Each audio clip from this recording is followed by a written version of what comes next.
देश के आज जो प्रधानमंत्री नरेंद्र मोदी जी है, नरेंद्र मोदी जी का पूर्व जो जन्म था वो महाराज छत्रपति शिवाजी थे और उसका दूसरा जन्म ये अभी नरेंद्र मोदी है। इसलिए वही इस राष्ट्र को एक विकसित राष्ट्र, दुनिया में सबसे शक्तिशाली राष्ट्र निर्माण करने की भावना से काम कर रहे हैं। आदरणीय सदस्य श्री प्रदीप पुरोहित जी।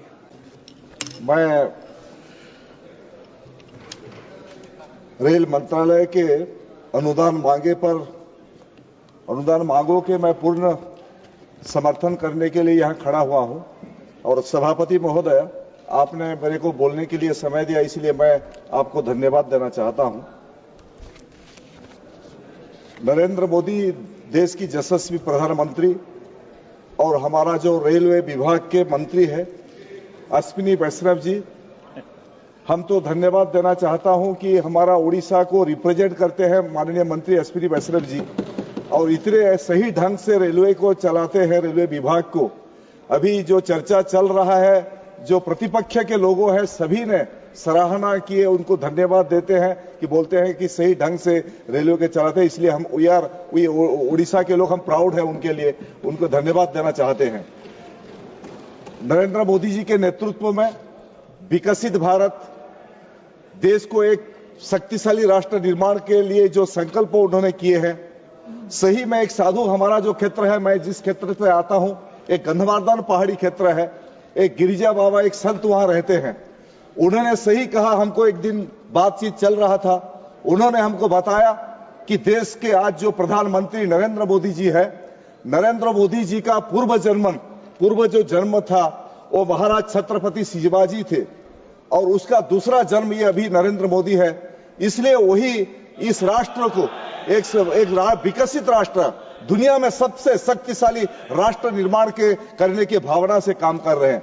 मैं धन्यवाद देना चाहता हूं मोदी जी को, जिस विजन पे काम कर रहे हैं, जिस लक्ष्य से काम कर रहे हैं देश के आगे बढ़ाने के लिए। और अश्विनी वैष्णव जी को मैं सबसे पहले धन्यवाद इसलिए देना चाहता हूं कि वो जो एक बार तय कर लेते हैं काम करने के लिए, जो संकल्प लेते हैं। 2022 में हमारा एक उपचुनाव बाई इलेक्शन हो रहा था, मैं विधायक पद पे खड़ा हुआ था और वहां बीजू जनता दल के सरकार था और बीजू जनता दल का सरकार ने चैलेंज किए थे अश्विनी वैष्णव जी को। उन्होंने बोले कि अगर बरगढ़ से नुआपाड़ा एक रेलवे लाइन जो दसंदी के साथ डिमांड कर रहे थे, वो बोले कि आप कर सकते हैं क्या। अश्विनी वैष्णव जी खोला चैलेंज किए थे बीजू जनता दल सरकार को, बोले जिस दिन सरकार ने हमको जमीन दे देगा दूसरे दिन हम रेलवे पटरी बिछाने के काम करेंगे। और वो काम करके जब सरकार परिवर्तन हुआ उड़ीसा में, भारतीय जनता पार्टी का सरकार बना, मोहन मांझी के नेतृत्व में बीजेपी का सरकार बना, जमीन दिए और अश्विनी वैष्णव जी ने वो जो बोले थे वो दिखा दिए कि 138 किलोमीटर 2926 करोड़ का रुपया को सैंक्शन किए। इसलिए मैं तहे दिल से धन्यवाद देना चाहता हूं फिर एक बार अश्विनी वैष्णव जी को। और मैं ज्यादा नहीं बोलते हुए 2-3 बात मैं रखना चाहता हूं। पहला बात यह है कि हमारा जो क्षेत्र है, हम उस क्षेत्र के जो कुछ काम है, जो मैं अश्विनी वैष्णव जी के साथ बातचीत भी किया हूं कि हमारा क्षेत्र, इसलिए मैं धन्यवाद फिर एक बार देना चाहता हूं। 59 रेलवे स्टेशन, अब्रू स्टेशन के काम चल रहे हैं हमारा उड़ीसा क्षेत्र में और 100% इलेक्ट्रिफिकेशन कर चुके हैं। ट्रैक काफी ज्यादा डबल ट्रैक बन चुका है और 2009-14 में उड़ीसा को 838 करोड़ मिला था। 2025-26 में 10,599 करोड़ रुपया अभी सैंक्शन उड़ीसा को हुआ है। और इसके बारे में 1-2-3 बात जो मैं रेलवे मिनिस्टर जी का ध्यान आकर्षण करना चाहता हूं। आज झारसुगुड़ा में एक स्ट्राइक चल रहा है रेलवे लाइन के ऊपर।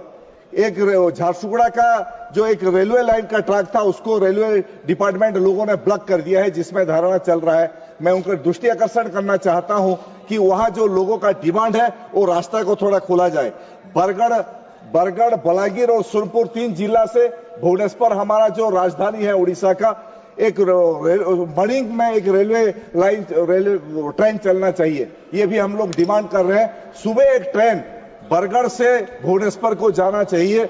दूसरा बात, कोरोना काल समय जो ब्रजराज नगर, बरगढ़, अताबीरा जिस स्टेशन में ट्रेन रुकते थे और बंद हो चुका है, थोड़ा कोशिश करेंगे वो सभी ट्रेन को फिर एक बार रुकने के लोगों का डिमांड है। बेलपहाड़ रेलवे स्टेशन में 3 साल पहले मोदी जी एक शिलान्यास किए थे फ्लाईओवर करने के लिए, अभी वो काम रुक गया है, उसको फिर तुरंत कैसे शुरू करेंगे, ये सारे विषय पर मैं चाहता हूं कि हमारा जो उड़ीसा का प्राउड है, हमारा गर्व है अश्विनी वैष्णव जी, वो काम थोड़ा देखेंगे, वो काम को आगे बढ़ाएंगे। धन्यवाद। धन्यवाद।